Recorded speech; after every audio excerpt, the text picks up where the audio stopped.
Cumprimento os irmãos com a paz do Senhor, amém, irmãos? Irmãos, eu quero agradecer a Deus pela oportunidade que nos é aberta mais uma vez de estarmos aqui ministrando a palavra de Deus. Todos os nossos companheiros, obreiros, ministros do Evangelho que compõem o corpo de obreiros desta casa, ao nosso estimado e amado pastor desta congregação e vice-presidente desse ministério, pastor Edevaldo Militão Machado, toda a sua digníssima família, o nosso pastor Haroldo Yamamoto, que nos recebeu. Nós glorificamos a Deus pela vida de cada um de vocês. O pastor Edevaldo me comunicou semana passada para estar ministrando uma palavra de Deus, e eu aceitei ministrar a palavra do Senhor. E aí durante essa semana eu estava assim meditando, o que será que eu vou pregar? O que será que a gente fica preocupado, né, irmão? O que a gente vai falar, né? E aí o coordenador dos jovens, o Diácono Henrique, postou lá um cartaz, né? E ele intitulou esse culto de hoje, o tema é tematizado. E eu me propus me subjugar ao tema que nós vamos ouvir a palavra de Deus. Por gentileza, pode abrir a sua Bíblia e depois que nós lermos, nós vamos sentar. Abra a sua Bíblia comigo no livro de Atos dos Apóstolos, no capítulo de número 2. Nós vamos ler o versículo de número 1 em diante, para nós formarmos aqui um contexto, para nós podermos falar acerca daquilo que Deus propôs no meu coração. Ainda ali, eu sentado ali, eu estava meditando, falando com Deus. Deus, fala comigo, por favor, Senhor, não me desampara. Deus, nós precisamos muito da voz de Deus.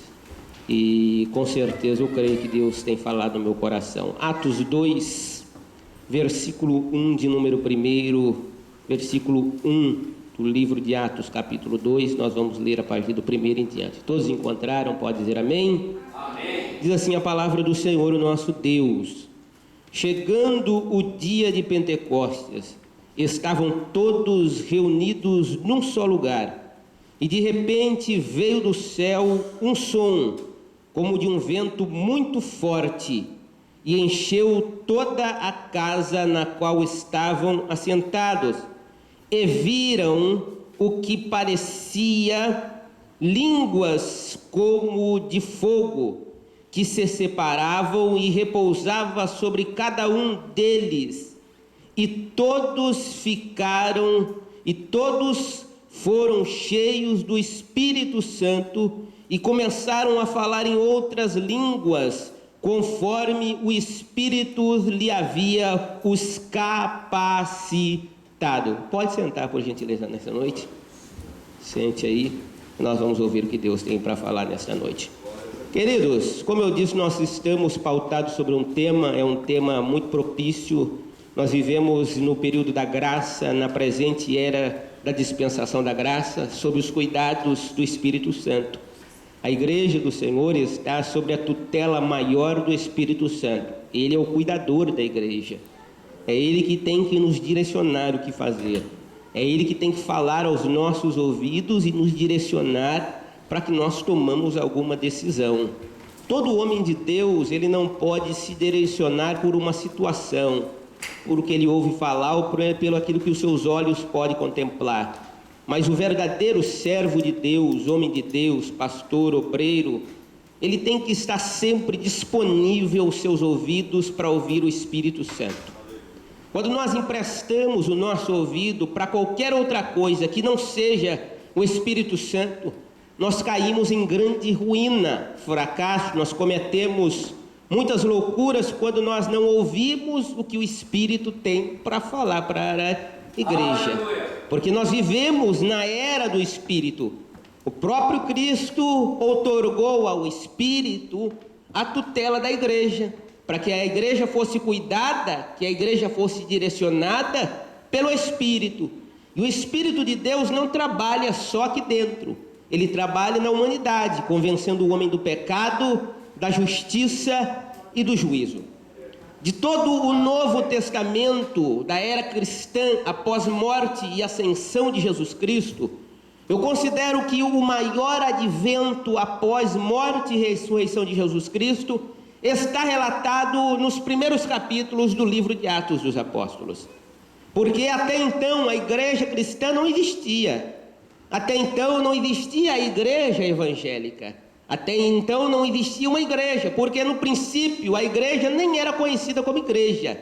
Era conhecido como os do caminho. Não tinha o nome de igreja ainda. Era só um povo que se reunia para orar, para adorar, para buscar Deus e para Deus falar com eles. Não tinha um nome, não tinha uma bandeira denominacional, não tinha um rótulo. A igreja foi ganhando forma ao desdobrar dos 100 anos, 80, 50, 150 anos depois, e chegou nos dias que nós vivemos hoje. Uma igreja desenvolvida, uma igreja que cresceu, que ganhou proporções aos nossos olhos humanos grandiosa, mas aos olhos de Deus, Deus tem um projeto piloto para a igreja, Deus tem um projeto piloto para a tua vida. Você não vive aí solto, perdido no mundo, não, Deus tem um projeto para a tua vida.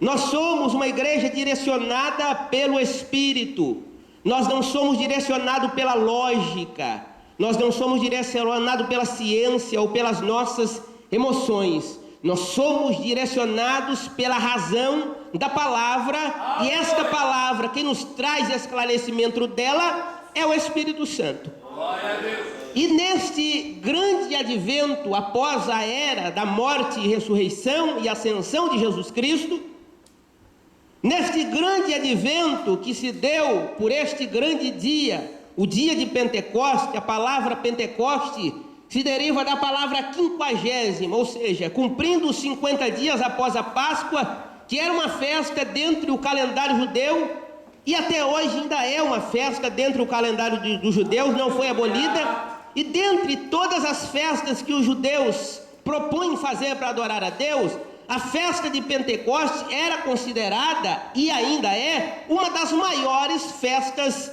que haviam. Porque no caminho para chegar a Jerusalém, os cobradores de imposto tinham que deixar suas mesas. E era passagem livre para chegar em Jerusalém, não se pagava nada. É como você ir daqui para o Casaque e de repente falar, todo mundo pode ir para Tomei, não vai pagar nada, está livre. O culto que vai ter lá hoje é especial, não tem pedágio, é free, pode ir e voltar, você não paga nada. E todo mundo então foi a Jerusalém, reuniu-se naquele grande lugar, na cidade do grande Deus, para adorar o nome dele. E a Bíblia diz no livro de Atos, no capítulo 2 e versículo 1, e cumprindo o dia de Pentecostes, e cumprindo-se o dia de Pentecostes, estavam todos reunidos em um só lugar. Parece que nós estamos naquele dia, estamos aqui reunidos, não para ver a roupa de fulano ou de Beltrano, nós estamos aqui para glorificar o nome do Senhor. Nós estamos aqui porque nós sabemos que os nossos olhos carnais não podem contemplar o nosso Deus, mas o nosso coração sente a alegria que vem oriunda do Espírito Santo de Deus. E a Bíblia diz que de repente veio do céu como um vento e um som veemente e forte. Mas quando eu paro e faço uma análise deste de repente, eu vou entender que este de repente não foi tão de repente assim. Que este de repente não foi um de repente aleatório, que aconteceu por acontecer. Não foi uma coincidência estarem reunidos ali e de repente aconteceu. Não foi uma mera coincidência. Estava dentro da programação do Deus Todo-Poderoso. Estava dentro da vontade de Deus que aquele dia acontecesse. Quando nós observamos o mesmo capítulo 2 e o versículo de número 17, nós vamos observar o seguinte, preste atenção no que eu vou ler. Diz assim aí, nos últimos dias, é Pedro falando, é Pedro fazendo referência ao Antigo Testamento.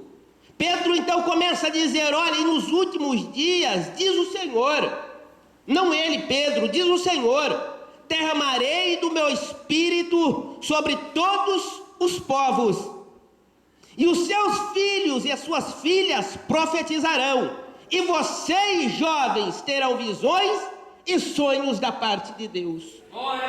Quando Pedro toma a palavra do Senhor, dotado da capacidade do Espírito Santo que veio sobre ele, ele cita uma passagem do Antigo Testamento, do livro do profeta Joel. Porque se nós olharmos o contexto, e nós vamos observar que houve um questionamento no versículo 12, diz assim: e atônitos e perplexos, todos perguntavam uns aos outros, o que significa isso? Eles estavam perdidos, eles não sabiam que aquilo se fazia referência à promessa que Jesus havia outorgado à igreja. Glória a Deus.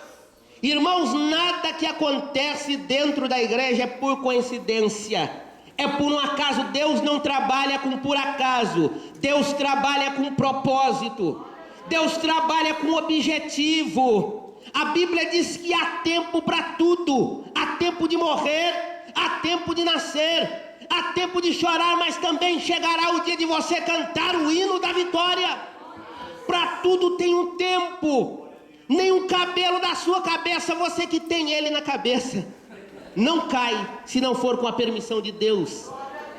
Não cai. Nenhuma folha da árvore cai sem a permissão de Deus. Deus não trabalha com coincidência. Tire isso da tua cabeça. Se você acha que um dia, por uma coincidência muito grande, alguém bateu na tua porta, do seu lado lá no trabalho, falou para você que Jesus te ama, se esqueça isso, que você acha que é coincidência, que um certo dia alguém passou na tua rua e falou Jesus te ama. Esquece isso, irmão. Estava e está dentro do propósito de Deus para a tua vida. Deus não trabalha com coincidência, tudo está nos planos de Deus. Você pode não perceber, você pode não entender, mas a sua vida está contada a cada dia, cada minuto, cada segundo diante da mão do Todo-Poderoso. Aleluia! E este grande advento, chamado a descida do Espírito Santo sobre os que estavam reunidos, e quando eu falei sobre esse de repente, que não foi tão de repente, o Espírito Santo desceu. Se você analisar todo o contexto, você vai ver que tinha uma montoeira de gente naquele lugar. Tinha gente dentro e tinha gente fora. Tinha gente orando e tinha gente reclamando. Tinha gente falando bem e tinha gente falando mal. Tinha gente esperando e tinha gente desapercebida. Tinha gente dizendo: Senhor, manda logo o Espírito Santo, o Paracleto, envia ele logo. Enquanto uns estavam desapercebidos aos redores daquele lugar. Mas os que estavam ali, que haviam ouvido Jesus, porque aqui não estava ninguém mais e ninguém menos do que o colégio apostólico do Mestre. Glória a Deus! Irmãos, aqui estava aqueles que Jesus passou na beira do mar e falou para ele: deixa tua rede, vem, para de pescar peixe, só cheira mal, vem, eu vou te fazer pescador de homem. Larga esta mesa de cobrar imposto, se você quer juntar um tesouro no céu, vem me segue. Ali estavam homens que haviam sido escolhidos pela própria vontade de Deus. Ali não estava nenhum Zé Ninguém, que não sabia nada e não esperava nada. Ali estavam pessoas que estavam esperando o Espírito Santo de Deus descer sobre eles. Havia uma expectativa, porque no capítulo 1 fala sobre a morte, sobre a ressurreição e ascensão de Jesus. Sobre a ascensão de Jesus Cristo. Havia uma expectativa muito grande. E Jesus havia prometido. Estava dentro da promessa de Cristo. Jesus havia dito: olha, eu tenho que ir.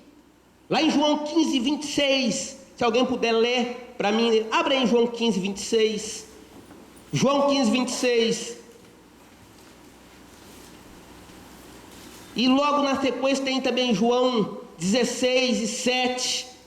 Está tudo dentro do mesmo capítulo, pertinho ali. Evangelho segundo escreveu João 15, versículo 26, se eu não estou enganado. Quando vier o Consolador, que é da parte do Pai, vos enviei, o Espírito da verdade que procede do Pai, ele testificará de mim. Então havia uma promessa, irmãos. Ninguém estava lá por uma história da carochinha que foi contada, não. Eles estavam ali, sabe por quê? Porque havia uma promessa daqueles que o chamou: olha, fiquem, porque vai vir o Consolador e ele vai ensinar o caminho. Ele não vai falar dele, não. Ele vai falar de mim. Ele vai mostrar que eu sou o Filho de Deus.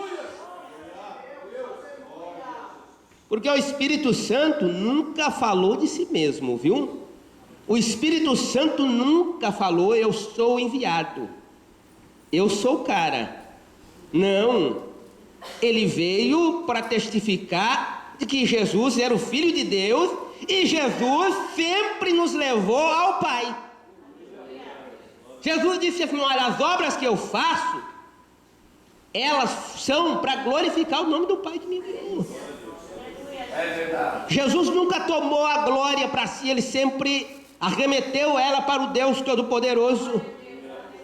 Glória a Deus. A Bíblia diz que eles estavam todos ali reunidos, e de repente aqueles que perseveraram, que estavam ali porque ouviram a palavra, porque retinham dentro do seu coração os ensinamentos e as doutrinas fundamentais estipuladas por Jesus Cristo, quando ele formava o seu colégio apostólico, estavam ali conscientes de que poderia demorar 50, 51, 70, 80 dias, mas que o Espírito Santo viria sobre eles.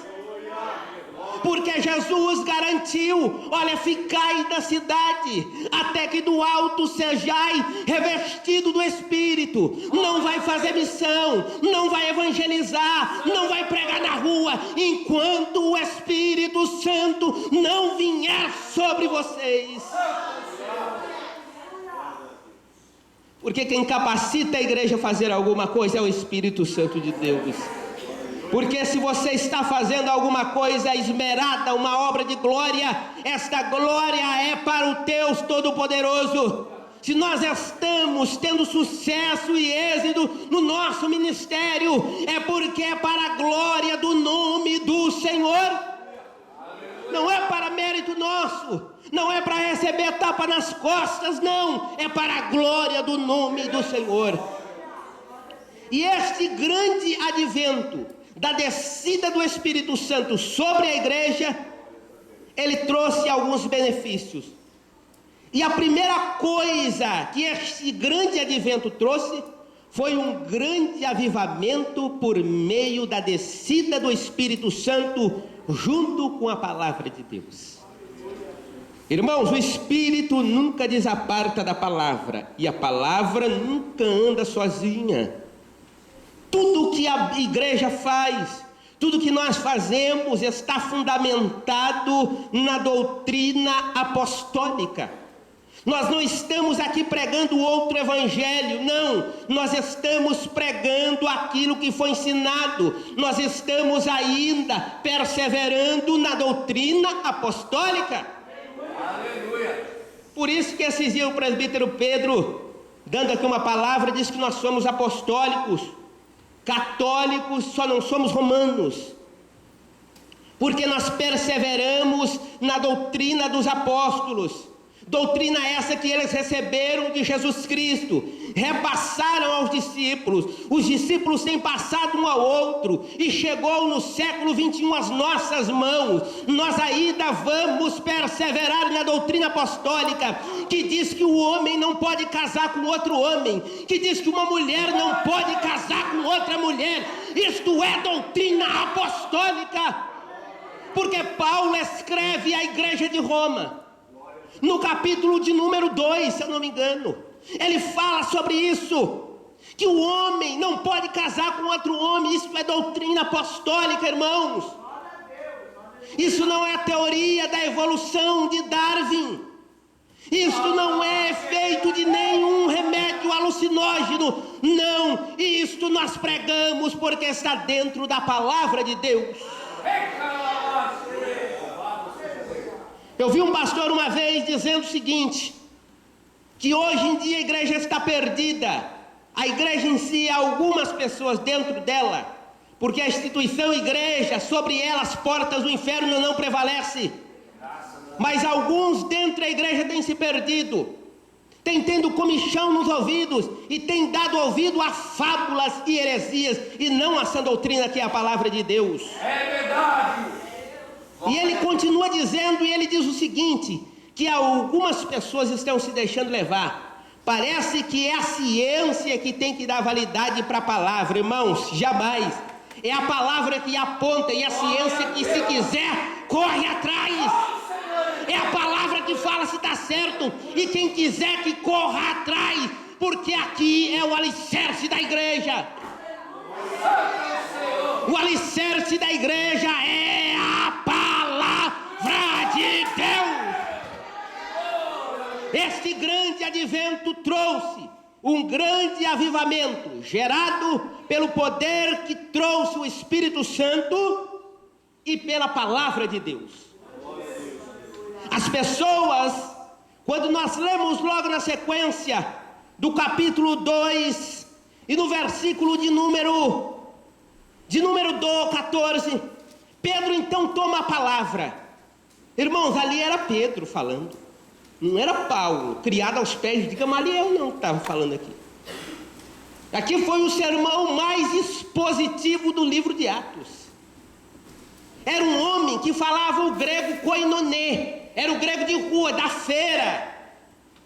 Não era o grego, porque havia dois tipos de grego. Havia o grego polido e havia o grego koinonê, que era o grego de rua, que todo mundo falava, todo mundo dominava. Era o grego popular. Era este homem, Pedro, irmão que conhecia, mas não tinha formação religiosa, porque quando ele passou no Sinédrio, porque como todo judeu tem que se passar pelo Sinédrio, e é feita a pergunta, o crivo no Sinédrio, e Pedro foi reprovado no Sinédrio. Pedro, ele foi reprovado no Sinédrio. Ele não passou no Sinédrio para poder ser um homem de Deus, para poder ser um sacerdote. Não, ele não passou no Sinédrio, no crivo do Sinédrio, ele não passou. Mas Jesus falou, você não passou no crivo do homem, mas eu te escolhi. Eu te chamei desde o ventre da tua mãe. Não havia cromossomo em você para você ser um pregador, mas eu vou te fazer um pregador, Pedro. Você não tem característica de pregador, mas eu vou te fazer um emissário da minha palavra e do Evangelho. E no versículo 14, Pedro então começa a expor a palavra. Ele diz, então Pedro levantou-se com os 11. Olha ali quem estava ali, Pedro e os 11. Era Pedro e os 11.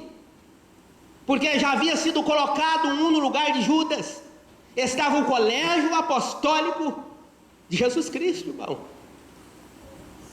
E Pedro toma a palavra e começa a discursar.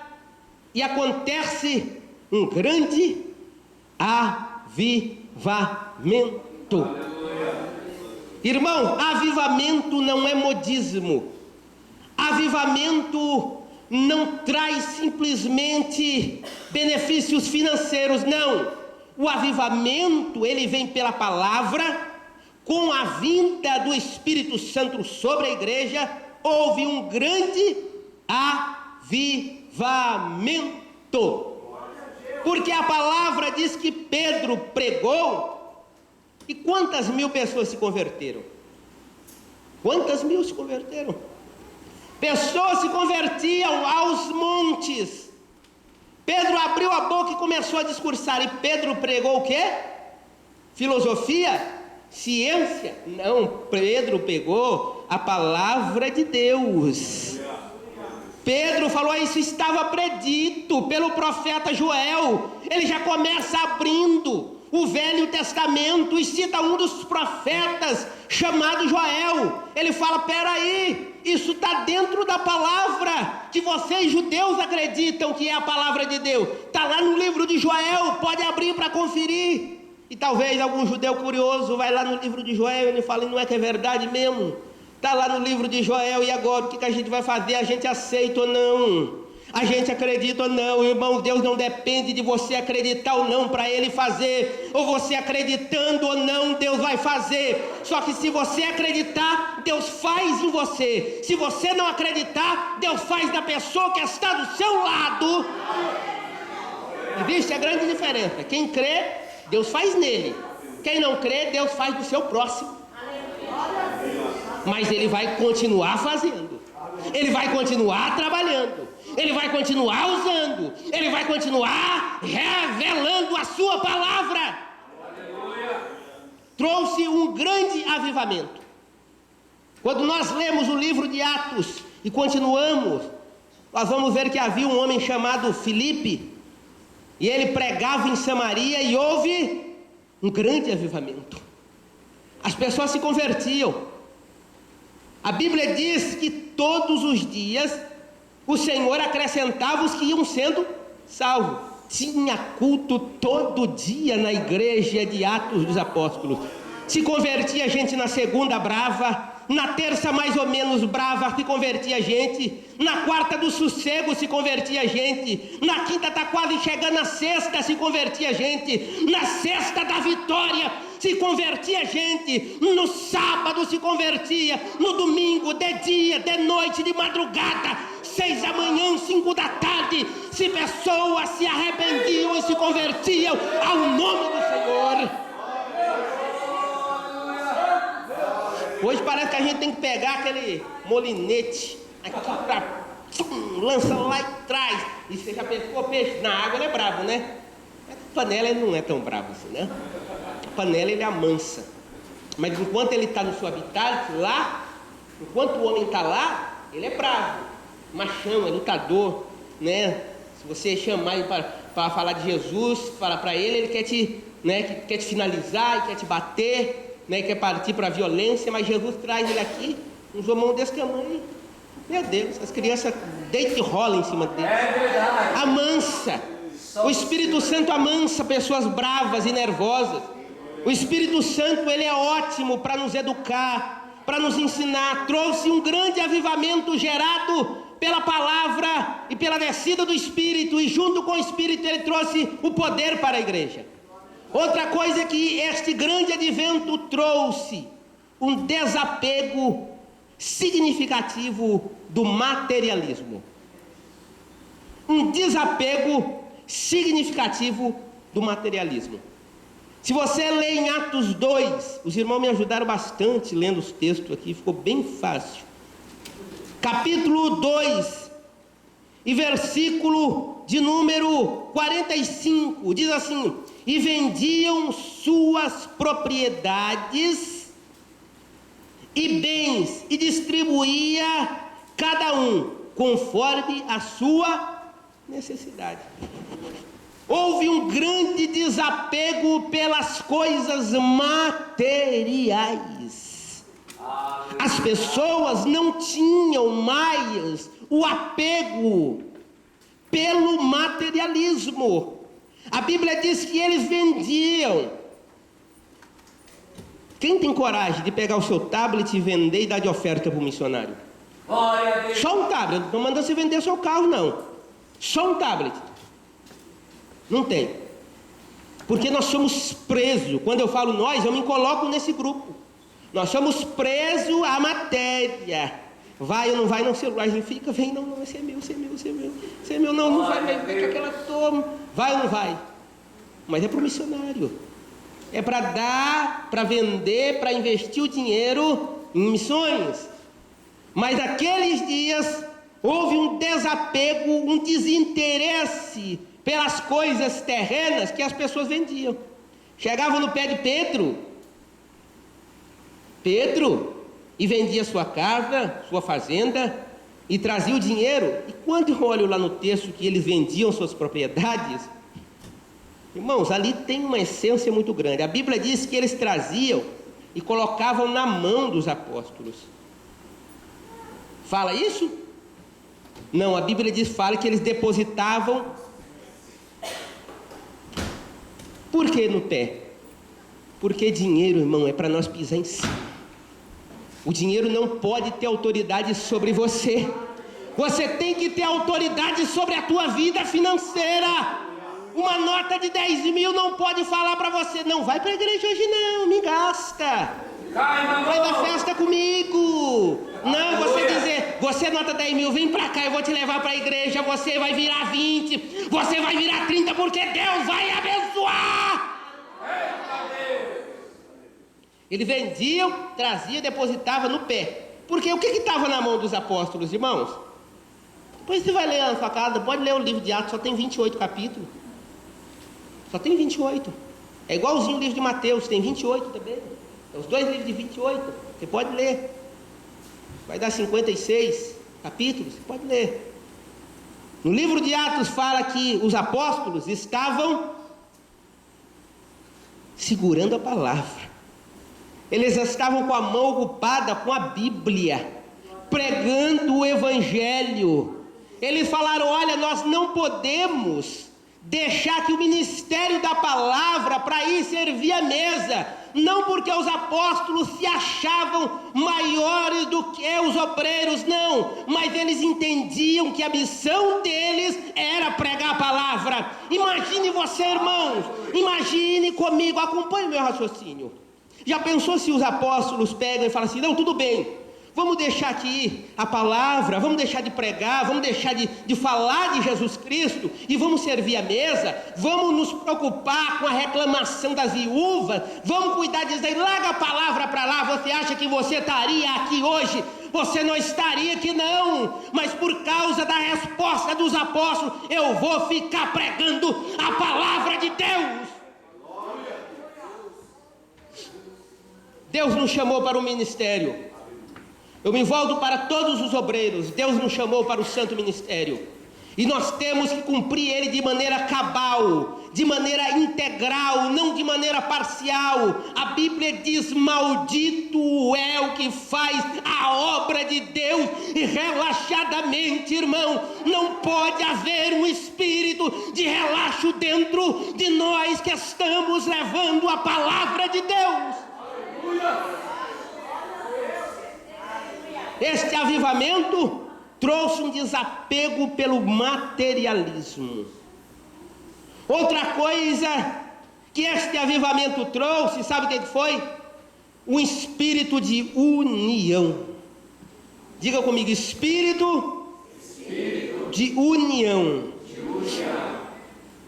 Eles sentiam a chamada empatia.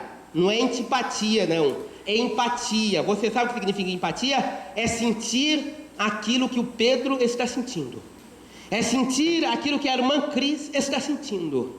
É sentir aquilo que outras pessoas que estão do nosso lado estão sentindo. É se colocar no lugar delas. Aleluia. Isto é a empatia. Aleluia. As pessoas que estavam ali, a Bíblia diz que estavam todos reunidos na oração, no partir do pão, nas suas casas e no pátio do templo. Eles estavam reunidos, porque o Espírito trouxe uma união.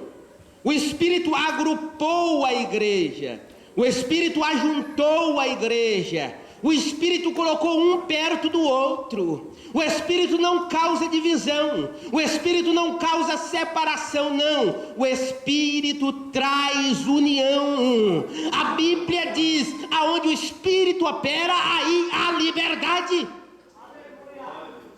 O Espírito está trabalhando. Se nós temos liberdade, é porque Cristo te libertou. Hoje em dia a sociedade, preste atenção, quando você andar na rua, aqui no Japão, olhe para dentro dos carros e você vai ver uma realidade. De cada 10 carros que passa, 9 deles tem uma pessoa dentro. Pode olhar. De cada 10 carros, 9 tem uma pessoa dentro. Às vezes o cara tem carro para 12 pessoas, ele anda sozinho. Se o cara tem um Fusca, ele quer carregar 12. mas se ele tem uma vaga, ele quer carregar ele. As pessoas não têm. Você chega numa casa, num apartamento, tem 5 pessoas, na garagem tem 6 carros. 6 carros. As pessoas não têm mais o prazer de estarem juntos. Você entra numa casa, um filho lá no quarto, o outro pendurado na varanda, o outro no tablet, o outro no iPad, o outro no iPod, outro no iTunes, e Jesus fica lá de cantinho. Nem a Bíblia aberta no Salmo 23 não está ficando mais. Infelizmente, nem lá no Salmo 23, o Senhor é o meu pastor, nada me faltará, deitar-me me faz em verdes pastos, guia-me mansamente a águas tranquilas, refrigera minha alma por amor de seu nome. Ainda que eu andasse pelo vale da sombra e da morte, não temerei mal algum, porque tu estás comigo, a tua vara e o teu cajado me consolam. Unge a minha cabeça com óleo e o meu cálice transborda. Certamente a bondade e a misericórdia do Senhor me seguirão por longos dias, e eu habitarei na casa do Senhor para sempre. Mas nem no Salmo 23 não está ficando mais. Mas o Espírito Santo trouxe a união para a igreja. Ó, quão bom e quão suave é os irmãos vivam em união. Essas palavras foram se cumprindo na igreja apostólica. Trouxe esse desprendimento do materialismo. Trouxe o desejo de viver observando a palavra de Deus. A Bíblia diz que eles perseveravam, versículo 42, e estavam dedicados ao ensino dos apóstolos. Você sabe o que é dedicação? Eles não estavam dispostos só ao ensino, eles estavam dedicados. Existe uma grande diferença em você estar dedicado. Sabe quando você está dedicado? Quando tem culto de sexta-feira, de escola dominical, exceto os que não podem. Tem muitos irmãos que não podem porque trabalham em turnos alternados.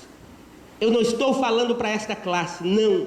Mas para aqueles que podem, tem como, tem mucai, tem um irmão que liga para vir. Aí de sexta-feira que vem, parece o curiango, amanhã eu vou. Sabe o que é curiango? É um passarinho. E ele canta, e o barulho que nós falávamos no sítio, que eu fui criado na roça, e o curiango ficava, amanhã eu vou. Eu falava, o curiango. E tem crente curiango, amanhã eu vou. E nunca vem. E de repente ele chega na igreja. Este avivamento não veio pela palavra, porque ele não estava aqui para ouvir a palavra. Este avivamento não veio pela doutrina apostólica, porque aqui nós pregamos a doutrina apostólica. Este avivamento é passageiro. É fogo que arde e queima e apaga, mas o fogo de Deus arderá continuamente sobre o altar e não se apagará. Sabe qual que é o segredo do fogo aceso? Não é o fogo. O que mantém o fogo aceso não é o fogo. Você sabia disso?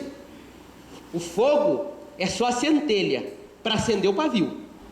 Mas uma vez aceso, ele manterá aceso por conta do combustível que o alimenta, que sobe pelo pavio. Você sabe o que é uma lamparina? É um pavio de pano, uma tampa furada num recipiente de vidro cheio de combustível. Principalmente não combustível explosivo, como o diesel, é ótimo para fazer, faz uma fumaça maravilhosa para o pulmão do ser humano. Aquela fumaça pretíssima, né? Cor de carvão. Você olha para cima. Eu fui criado num sítio, não tinha geladeira e não tinha energia elétrica, lamparina. E onde a lamparina, depois no outro dia, você sabia onde ela tinha ficado, porque a marca ela deixava no teto, naquela preto de fumaça. Pernilongo nem chegava nem a quilômetros de distância longe, com medo de morrer intoxicado, ou vinha com máscara para poder chegar em casa e picar alguém. Mas a lamparina era mantida não pelo pavio, não pelo fogo. Era porque enquanto tinha, de vez em quando minha mãe falava, olha lá, dá uma olhada na lamparina, ergue o pavio para ver se ainda tem óleo diesel. Se não tiver, você coloca mais. Porque se acabar no meio da noite, nós vamos sair tropeçando igual barata cega na casa escura. mas nós abastecíamos a lamparina antes de dormir. E de manhã, irmãos, queira você acredite ou não, ela ainda estava no seu fulgor, queimando, brilhando, acendendo, clareando a casa.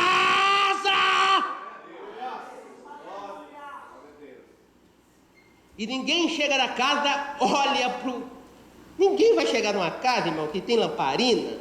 Você me desculpe perguntar, ninguém na sua casa que chega a ver a luz ligada vai olhar no relógio para ver se está rodando ou não.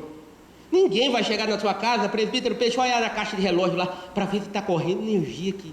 Não, a energia que está evidente por meio, ela só evidencia. Mas se cortar lá fora, apaga aqui, porque ela não tem vida aqui. A ponta do pavio não tem vida em si. A ponta do pavio, ela só tem fogo porque ela está ligada na videira verdadeira. Crente, se você está fazendo alguma coisa, se você está produzindo, não ache você que é mérito teu, não. É porque você está enxertado na videira verdadeira. E sabe quando você está enxertado, a Bíblia diz que ele limpa. Ele apoda as suas arestas para você produzir mais. Se você produzia 10, você vai produzir 20. Se você produzia 20, você vai produzir 30. Porque você está ligado na videira verdadeira. Por isso que tem muitas pessoas que vêm para a igreja um mês, vêm para a igreja 2 meses e corta o cordão umbilical de Deus. Ele já não recebe mais nutrientes do Espírito, ele já não recebe mais a palavra, ele se isola, começa a procurar mensagem pelo YouTube, ele escolhe se ele quer ouvir lá o Marco Feliciano ou a Helena Tanuri. Não, tem que vir para a igreja, irmão. Não existe palavra dura, só existe crente mole. Não existe palavra dura. Não existe palavra dura. A palavra ela é vitamina, a palavra ela é pão, a palavra ela é lâmpada, a palavra ela é água, a palavra ela é refrigério, a palavra ela é morada, a palavra ela é vida. Não existe palavra dura, existe doutrina apostólica, não existe porque nós somos uma igreja que vivemos na era do Espírito, ensinados pela palavra do Senhor. Nós não podemos aceitar quem dita as regras dentro da igreja. Não é o mundo, irmão. Não vamos deixar o mundo ditar regra aqui. Falar que o cabelo tem que ser assim, falar que a barba tem que ser assim, que tem que usar kippah na cabeça para você ser judeu e povo escolhido. Você não precisa de kippah na cabeça, você precisa do óleo da unção.